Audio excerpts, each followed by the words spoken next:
The massive alien ships dropped out of hyperspace like silver daggers cutting through the darkness of space. Admiral Vexstar stood on the bridge of his flagship, the Dominion, watching Earth grow larger on his view screen. His 4 black eyes studied the blue and green planet that spun slowly below them. After conquering 47 worlds, this should be easy. Admiral, his tactical officer, called out, "We have finished scanning the planet. It has oxygen and nitrogen in the air. 1 moon, about 8 billion people living there." Vexstar's mandibles clicked together, making a sound like breaking glass. This meant he was pleased. "Good. Start the normal surrender broadcast. They have 1 day to give up, or we will take their world by force." But something on his screen made him stop. The planet's danger rating showed Class 12 Death World. That was impossible. Nothing could live on a Class 12 world. Those planets killed everything that tried to survive there, yet his sensors showed billions of intelligent beings living on this deadly rock. Officer Vexstar said slowly, "Check the danger rating again." "Already done, sir." The planet registers as Class 12, extreme gravity, dangerous weather, toxic plants, deadly animals. In radiation zones, most of our species would die in minutes on that surface. Vexstar felt a chill run down his spine. How could primitive beings survive where his advanced people could not? On Earth, Lieutenant Colonel Park Huno was sleeping in his quarters. When the emergency alarm screamed through the night, he rolled out of bed, already reaching for his uniform. 20 years in the military had taught him to move fast when danger called. The crisis center beneath Seoul buzzed with activity. Dozens of officers sat at glowing screens, their faces lit by the blue light of tactical displays. Haeon-woo took his place at the command table just as the alien message finished translating. "Sir," Captain Kim Tae-ho said, handing him a tablet, "they want complete surrender. The humans will be relocated for processing within 24 hours. Haeon-woo read the message twice. The aliens spoke like they were discussing livestock, not people. "What's our orbital situation?" 12 massive ships positioned over major cities. Beijing, Tokyo, New York, London, Moscow, Berlin, Paris, and others. They're big enough to carry thousands of troops each. The colonel studied the tactical display showing red dots hovering over Earth's capitals. Each alien ship dwarfed the largest human vessel ever built. Their technology was clearly superior. But Haeon-woo had learned something important during his years fighting in Afghanistan, Syria, and Ukraine. Superior technology didn't always win wars. Sir Tae-ho whispered, "What are your orders?" Haeon-woo looked around the room at his fellow officers. These men and women had served in every hostile environment Earth could offer. They had fought in burning deserts, frozen mountains, poisonous jungles, and radioactive wastelands. They had learned to turn Earth's own deadly nature into a weapon. "Send activation code Phoenix to all commands," he said calmly. "Full military mobilization. This is not a drill." Within minutes, the message flashed across every military network on Earth. In underground bunkers from Colorado to the Urals, officers began waking up reserve units. Nuclear submarines slipped away from their ports. Missile silos powered up their deadly cargo. Special forces teams grabbed their gear and headed for insertion points. Admiral Vexstar watched the planet's response. With growing confusion, his sensors showed massive troop movements, but not what he expected. Instead of panic and civilian evacuation, he saw organized military deployment. Humans were not running away. They were preparing to fight. Admiral, his communications officer, reported, "We're intercepting military radio traffic. They're discussing something called acceptable casualty rates in strategic nuclear deployment." Bloodstar's blood turned cold. Most civilized species surrendered when faced with superior firepower. The few that resisted usually begged for mercy after a demonstration of power. But these humans were calmly planning for a war that would kill millions of their own people. "Sir," another officer added, "their military is moving into what they call hostile environment zones, places with extreme radiation, toxic chemicals, and deadly weather. They're using these areas as staging grounds." The admiral stared at the tactical display. His own people needed protective suits to survive on most planets. These humans were deliberately moving into areas that would kill his soldiers in minutes, and they were calling it home. What kind of beings are these? He whispered dot on Earth. Colonel Hyenwu received reports from around the globe. Russian forces were moving into the Siberian wasteland. American troops were positioning in the Mojave Desert. Chinese units were deploying in the Gobi. Australian forces were setting up in the outback. Each unit was moving into terrain that would challenge even the toughest human soldiers. Sir Tejo said, "All commands report ready status. We have forces positioned in every major environmental zone: desert, Arctic, jungle, swamp, mountain, and urban ruins." Hyenwu nodded. "Good. Let's see how well these aliens fight when they have to survive our world first." Above them, Admiral Vexstar realized he had made a terrible mistake. He had brought warships to fight a war, but Earth had brought something much more dangerous: Deathworlders. "Admiral." Vexstar stared at the blue planet below and made his decision. These primitive humans needed to see what real power looked like. He would destroy something big and impressive to show them how hopeless their situation was. "Target the largest mountain range," he ordered his weapons officer. "Full plasma bombardment. I want them to see what happens when they refuse to surrender." The alien fleet turned their massive guns toward the Himalayas. Bright blue beams of superheated plasma shot down from space, striking the tallest peaks. The ancient mountains that had stood for millions of years melted like ice cream in the sun. Rock turned to liquid fire and flowed down the slopes in glowing rivers. The destruction could be seen from orbit, Vexter said with satisfaction. "How they understand what we can do to their cities." But the response from Earth was not what he expected. Major Li Dongmin watched the alien attack from his command bunker deep inside the Swiss Alps. The mountain facility had been built during the Cold War to survive nuclear bombs.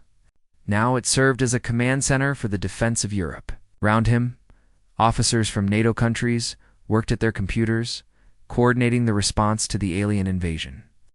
"Sir," Sergeant Choi Minho called out, "the aliens just destroyed Mount Everest and 3 other peaks.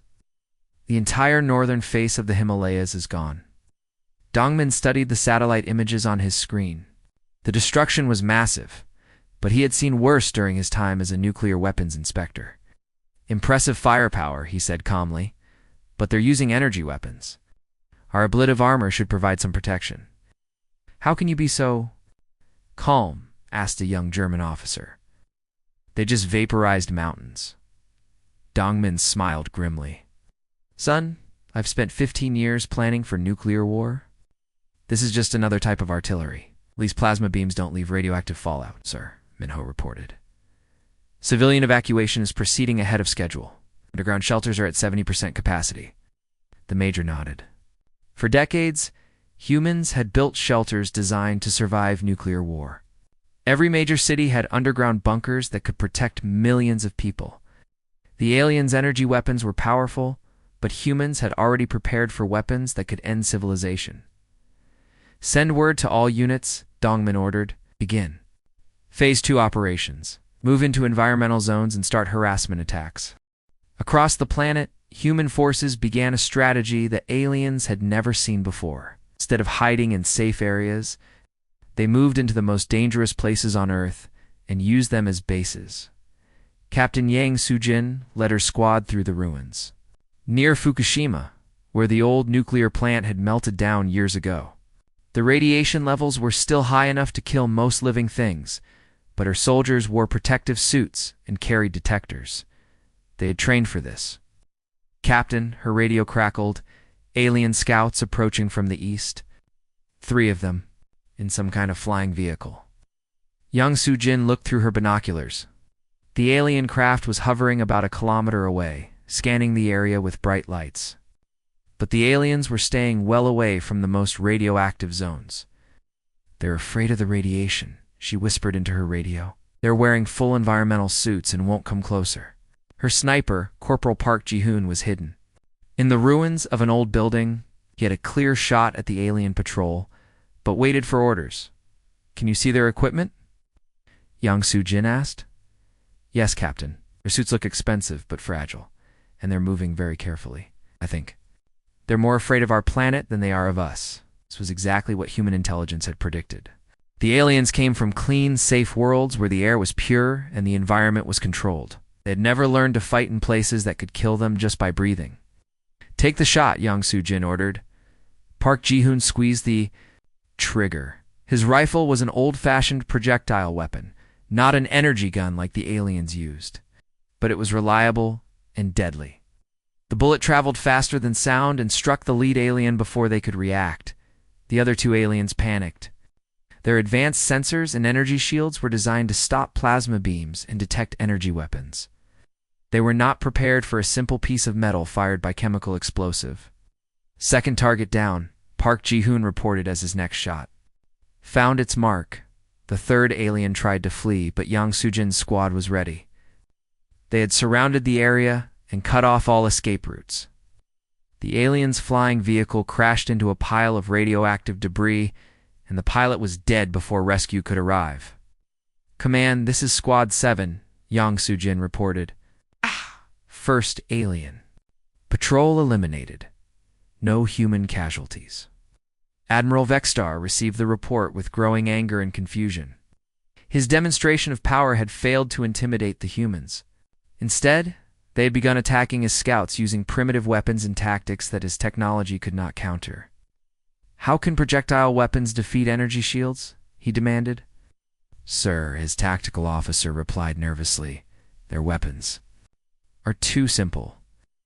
Our shields are designed to deflect energy beams, not solid projectiles." Vexstar realized he had made another mistake. He had brought advanced weapons to fight an advanced enemy. But humans were not advanced.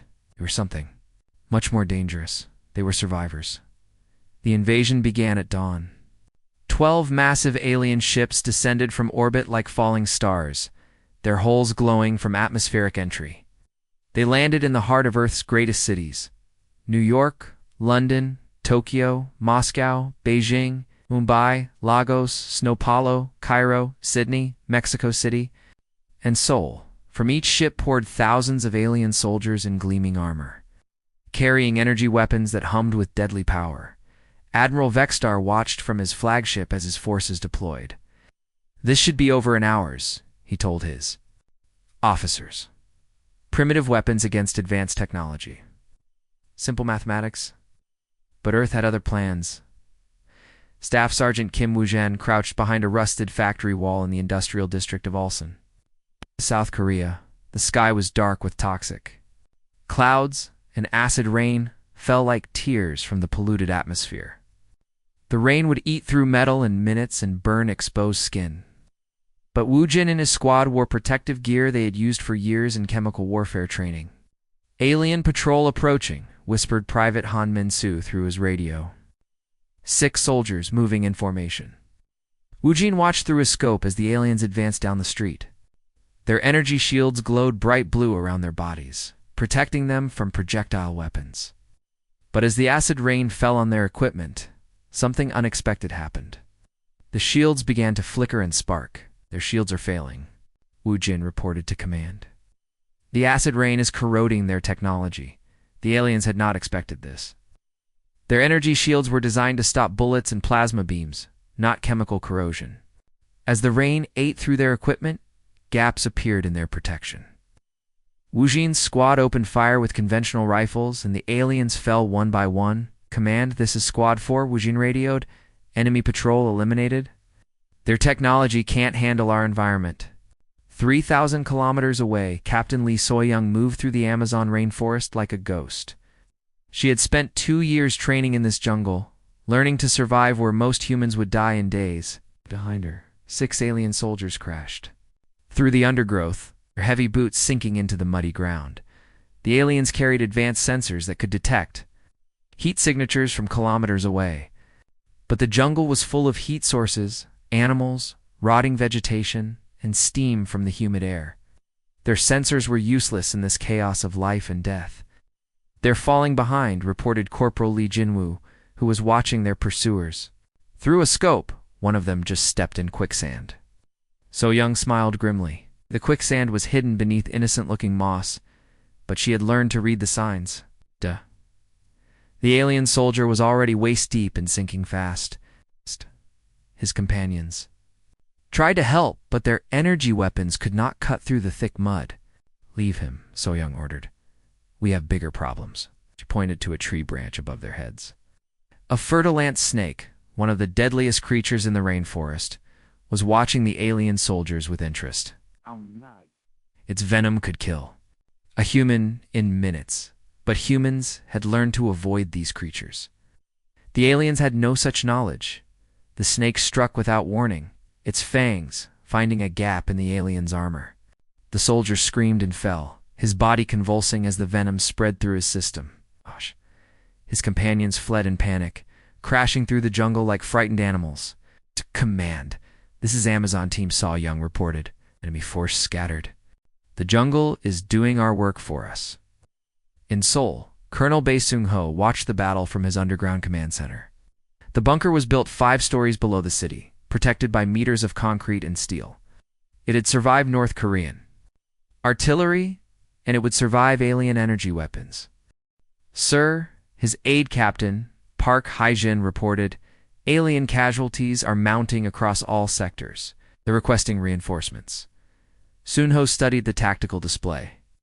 Red dots showed alien positions throughout the city, but many were blinking out as human forces struck and faded back into the urban landscape. The aliens were fighting a conventional war, but humans were fighting like guerrillas. "They don't understand," Sung-ho said quietly. "They think this is about superior technology. But we've been fighting each other for thousands of years. Know how to turn any environment into a weapon." On the streets above, the aliens learned this lesson the hard way. Human soldiers emerged from storm drains, struck from rooftops, and disappeared into subway tunnels. They used the city's own infrastructure against the invaders, turning every building into a fortress and every street into a trap. The aliens' energy weapons were powerful, but they required clear lines of sight and stable targeting. In the chaos of urban warfare, with smoke and debris everywhere, their advanced systems failed. Human soldiers used simple weapons that worked in any condition: rifles, grenades, and explosives. "Admiral," a panicked voice reported to Vexstar from the surface, "we're taking heavy casualties. The humans are using their own planet against us." Vexstar stared at the tactical display in disbelief. His forces had superior numbers, better weapons, and advanced technology. But they were losing to a species that fought with crude projectile weapons and chemical explosives. "How is this possible?" he demanded. His tactical officer looked up from his station, fear in his 4 eyes. "Sir, they're not just fighting us, they're fighting alongside their world. Every storm, every toxic cloud, every dangerous animal is their ally. We're not just facing human soldiers, we're fighting the entire planet." For the first time in his military career, Admiral Vexstar felt afraid. The war had turned into something Admiral Vexstar never expected. His advanced fleet, which had conquered dozens of worlds, was being hunted by primitive humans using tactics that defied all military logic. The hunters had become the hunted captain, Minsu, floated in the darkness of space. His magnetic boots clamped to the hull of an alien destroyer. Around him, 5 other human soldiers clung to the ship's surface like insects on a giant's back. They wore simple spacesuits that had been designed for orbital construction work, not military operations. But humans had learned to adapt any tool into a weapon. "Hull breach in 30 seconds, Minsu announced through his radio. His cutting torch burned through the alien metal with a bright blue flame. The ship's advanced armor was designed to stop energy weapons and projectiles, but not industrial cutting tools operated by someone crazy enough to work in the vacuum of space. The alien crew inside had no idea what was happening. Their sensors were designed to detect other spaceships, not individual humans crawling across their hull. When Minsu's torch finally burned through, the sudden decompression caught them completely by surprise. "Go, go, go," Minsu shouted as his team poured through the breach. The aliens scrambled to seal the hole, but it was too late. Humans were inside their ship, and they brought the chaos of Earth with them. Special Forces Sergeant Ru Hejin moved through the alien ship like a predator. She had studied the captured alien technology for weeks, learning how their systems worked. While the alien crew ran around in panic, She calmly walked to the life support center and began shutting down systems. "Got environmental controls offline," she reported to her team. "They're losing atmosphere in sections 2 through 7. The aliens had built their ships to be perfect environments: clean air, comfortable temperature, and controlled gravity. But humans had learned to fight in environments that would kill most life forms." When Hyjin began turning off their life support, the aliens could not adapt. "They're abandoning their posts," she reported as alien crew members fled from sections of their own ship. "They've never fought an enemy that turns their technology against them." The alien captain tried to regain control, but every system he activated was sabotaged by humans, who understood industrial equipment better than his own crew understood their advanced technology. Within an hour, the destroyer was floating dead. In space, its crew evacuated to other ships. "Command, this is boarding team Alpha," Minsu reported. "Enemy vessel captured. We're downloading their computer files now." On the planet below, the ground war had become a nightmare for the alien forces. Master Sergeant Jung Hyansu coordinated guerrilla operations from the ruins of Tokyo. The city had been partially destroyed by alien bombardment, but humans had learned to fight in ruins during World War II. What looked like destruction too. The aliens was just another battlefield to human soldiers. "Team 7, report," Hyansu spoke into his radio. "We're in position beneath the alien command post," came the reply. "They've set up in the old subway station, but they don't know about the maintenance tunnels." Hyansu smiled. The aliens had chosen their positions based on tactical superiority and clear fields of fire. But they had never learned to fight in cities where every building had basements, every street had sewers, and every block had underground passages built over centuries. "Team 3, what's your status?" "We're in the financial district. Aliens are avoiding the areas with chemical leaks from the destroyed factories. We're using the toxic zones as safe houses." The aliens' energy weapons were designed for open combat against civilized opponents. They required clear sight lines and stable targeting systems. But humans emerged from storm drains, struck from shadows, and disappeared into environments that would kill any other species. "Sir," his radio crackled, "enemy forces are requesting withdrawal from Sector 7. They're calling it uninhabitable." Hyansu looked out at the ruins of downtown Tokyo. The area was filled with smoke, chemical vapors, and unstable buildings. It was dangerous even for humans. But they had learned to navigate such places during natural disasters and industrial accidents. "That's just downtown after rush hour," he said with a grim smile. The aliens could not understand how humans fought. They had expected organized armies with clear command structures and predictable tactics. Instead, they faced a species that turned every citizen into a potential soldier and every environment into a weapon. In the abandoned subway tunnels, Team 7 planted explosives beneath the alien command post. The aliens' advanced sensors could not detect the primitive chemical explosives through meters of concrete and steel. Oh. When the charges detonated, the alien commanders were buried under tons of rubble. "Command post destroyed," Team 7 reported. "Enemy forces are scattering without leadership." Admiral Vexstar watched his invasion crumble from orbit. His forces controlled no territory. His ships were being boarded by humans using industrial tools, and his casualties mounted every hour. The species he had dismissed as primitive was systematically destroying his fleet using tactics that no civilized race would consider. "Admiral," his communications officer reported, "we're receiving surrender requests from ground forces in 12 sectors. They're saying the humans are using chemical weapons, biological warfare, and environmental terrorism." Vexstar realized the truth. Humans were not using chemical weapons or biological warfare. They were simply fighting in their natural environment, using the tools they had developed over thousands of years of warfare. What seemed like terrorism to civilized species was just Tuesday for humans. "Prepare for full withdrawal," he ordered. "We're not fighting an army. We're fighting a planet." Admiral Vexstar stared at the tactical display with 4 eyes that had seen too much. Half his fleet was gone. The proud ships that had conquered 47 worlds now floated as burning wreckage in Earth's orbit. The survivors huddled around his flagship like frightened children, afraid to return to the surface where humans hunted them with primitive weapons and impossible tactics. Admiral, his communications officer, reported with a trembling voice. "We're receiving a message from Earth. They want to negotiate." Vexstar's mandibles clicked with bitter laughter. "Let me guess. Unconditional surrender, complete withdrawal. War crimes, trials." "No, sir," the officer replied, confusion clear in his voice. "They're offering to meet at a neutral location. They say they have a proposal." The meeting took place on a hastily constructed space station in the asteroid belt between Mars and Jupiter. The structure was simple, but functional, built by human engineers using alien technology.